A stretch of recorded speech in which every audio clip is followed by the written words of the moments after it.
Chà. Chà con. Chà ngó con nó. Chà ngó con chạy mai.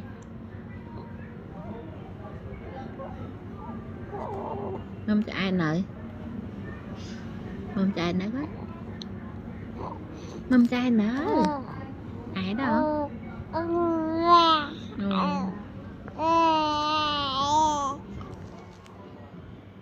Chăng á. Chăng á con. Anh mông cho ai đó con.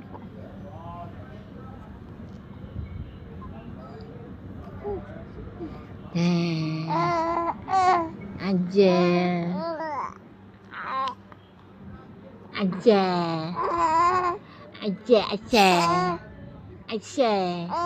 Mà cái lên bằng bạc khơi. Anh ở đây mẹ. Đây lên bằng bạc khơi mẹ. Bạc khơi chứ hả? Gì giờ chân á. Đây lên bằng ngày môn dùm á. Anh dùm á. Chẳng. Con anh dùm mà ngày môn lên mà mày thẹn trường à. Nè kìa. Nè cái dùm thẹn trường à. Nè ở đây mẹ. Nè ở đây á con á. Con anh thẹn trường ngày môn nó plek mẹ. Con plek á.